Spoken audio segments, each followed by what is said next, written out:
What is happening, everybody? My name's Seven and welcome to a Fortnite video. In today's video we're going to be looking at 10 tips that are going to help you out win more games, so I do hope that this really does give you some guidance. Of course, I'll be also hiding a 7 logo somewhere in the video. Whoever finds it and sends me a screenshot on Twitter first, the first person that does this will get a DM with a code depending on whether they're on Xbox, PS4 or Steam. I'll send you a gift card, so get searching for that logo.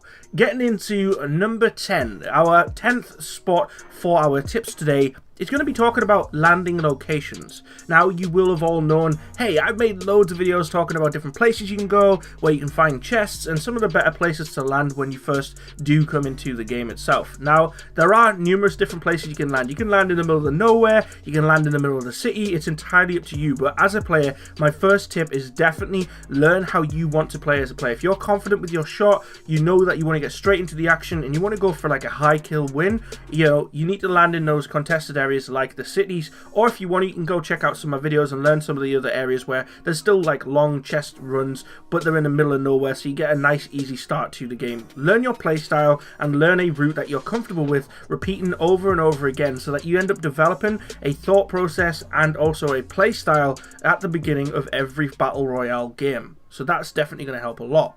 Taking a look at number 9. Now, I see so many people when they're looting and looking around these different areas, whether they go to the middle of nowhere or whether they go to a city, they're always picking up random weapons. Now, I'm always doing this too. I'm always picking up pistols and shotguns and assault rifles. I'm always trying to get a good mix of my inventory, and I'm trying to make sure that I've got weapons for all ranges. Now, what you want to make sure though is that you have, once you've got the best weapons, so once you've got a legendary scar or a really highly damaging assault rifle, and then maybe you've got a shotgun, start using your other slots for health. So many people don't pick up bandages or like pick up the right amount of medkits, and so towards the back end of the game, when they're getting shot up and they need to heal, they've got weapons that they can't use because they're pointless. They might not have ammunition, or their other weapons are better, when they could have earlier in the game picked them up and replaced it for health. So don't take weapons over health. Make sure you just have your strong weapons and then fill the rest of the slots with health to keep you alive.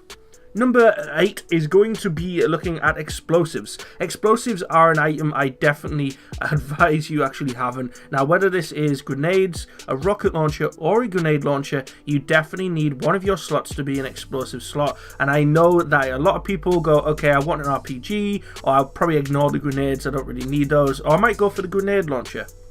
You definitely want to make sure that you have one of those slots. So maybe have an assault rifle, a shotgun, and an explosive, and then the other two like dedicated to your health. Don't underestimate the power of explosives in this game. They are OP. The grenade launcher spams and spams and spams, and it destroys people. Even grenades itself in the earlier game and in the late game too can prevent you from having to have that one-on-one fight with somebody. It's also brilliant for taking down structures, so never underestimate the explosives. At this moment in time in Fortnite, explosives are OP, so definitely abuse them.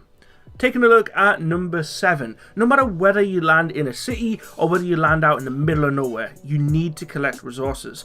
On Xbox and on PS4, I've noticed a lot of people don't kind of go and do the building. Like, I know a lot of people kind of build a little bit, but they haven't really learned how to use that in their gameplay. And honestly, once I've started to practice a little bit more with the actual building features itself, I've learned, like, honestly, without building, you're just putting yourself in such a dire situation. You need to collect the resources early game, and the best piece of advice I can give you for that is whenever you've landed, say for example you land into a city, you clear out the city, you've been successful, you've got a couple of kills, you are either in solo or in team, you now know that there's barely anyone around. Destroy a couple of houses at least, destroy a lot of houses if you really want. Make sure you get those resources because they're going to be useful, getting you to the higher ground, getting you into the the sky to give the height advantage over your players in the late game.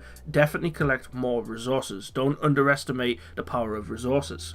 Taking a look at number 6. Now, this is all about supply drops. I always go for supply drops. Well, most of the time. If I'm not going for them, I'm using them as bait. So they're definitely areas of interest. You need to make sure that you either go and open up the supply drop and get the items in there, because you can sometimes, and majority of the time, be gifted a legendary weapon, which of course is just a massive upgrade if you've been stuck with the uncommons and the rares, etc. throughout your whole game. However, play safe when going for these supply drops by using the price prior tip, which was obviously building. Build around the supply drops, you know, make sure that you are in a safe location, so check the area first, wait a little bit even if you want to, and use it as bait to see if any other teams or any other players, if you're playing solo, pushes towards it. But definitely go for supply drops. It makes your game so much more interesting. You're guaranteed to get better interesting items, which are going to help you a lot, but you need to play the situation safe, otherwise you will end up benefiting nothing at all.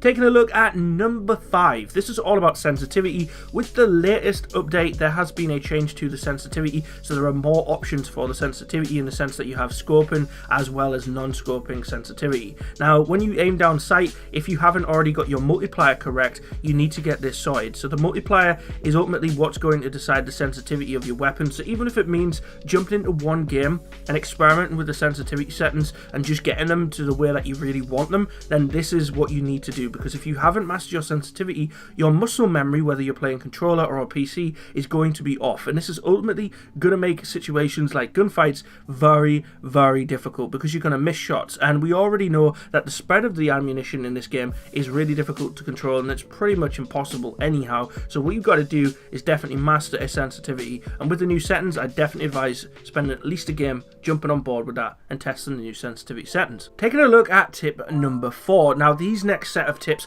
are going to be all about conflict with players. What you want to do in tip number 4 is use your imagination to think, okay, there's an area over there, there's a hill, there's a potential enemy that might be over there, there's a set of trees over in this direction, there's one building to the right. What you want to do is look at the format of the map, wherever you are, whether it's in late game or early game.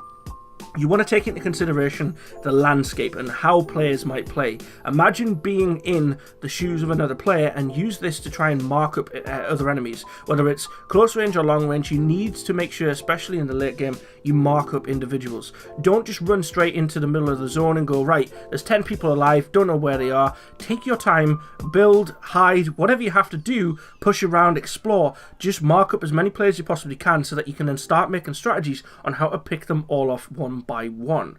Now, if you're somebody who's heading into the barrier, you need to be very careful, because on many cases, like I've seen before and I've experienced myself, when heading into the actual new playable area, running away from the barrier, it is quite often that you've got people on your tail or you're tailing somebody else, because there's sometimes a very long run into that zone. Always just quickly either jump around and check your behind and keep running again, just to make sure that you haven't got enemies behind you. If you do, then of course you know when you get into the zone, you're going to have to build straight away and get ready for some action. But you want to use this barrier as bait. If you're in the zone already, why not use it and just use this to actually kill the people that are coming in, the ones that are late to the new playable zone. You'll get easy free kills, and of course when moving into the barrier, if there is somebody in front of you and they don't know, hey, maybe I should check my behind, you might be able to just follow them straight into the playable area and get 2 or 3 free kills. So move with the barrier and bait and use that barrier for your advantage. Taking a look at tip number 2, you do not need to shoot until you have a clear shot. Unless you're in that late game where you have no choice, you've got pressure. Say for example, there's a team that are building down the bottom end of the playable area, the zone's coming in like 10 seconds, you know you have to push. Those situations are where you're going to have to shoot. But a lot of times in the game, you might see people in the distance that, like say for example, are running into the playable area that don't need to be shot at. If you shoot at them and they haven't checked their behind, they're definitely going to check it now, and when they get into the zone before you, they're going to turn around and kill you. Make sure that you always have a clear shot, and make sure that you take your time. Or if you're an aggressive player, make sure you've already planned out, and using the tip I've said prior of marking enemies, have that strategy of what your next play is going to be after the play you're about to do. Don't just go for one kill and go, ooh, what am I going to do next? Plan every step of the way, think about your shot, and make sure you get those clean kills.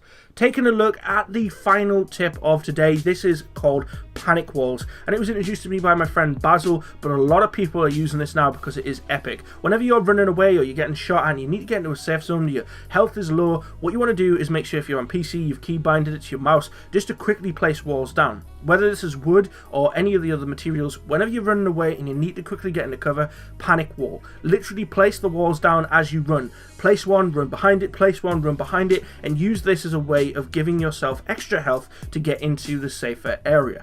I hope all of these tips are of use to you. If they are, please let me know in the comments. If anything I've missed, I'll happy to do a second episode, so fire away all the ones you think I missed in the comments below, and I will speak to you all there. Thank you for watching, 7 Squad. You guys are amazing. I love you all. My name's B7, also known as Marley Wood. Like and comment on all that you love. I will see you all in a future video. Take care of yourselves. Peace.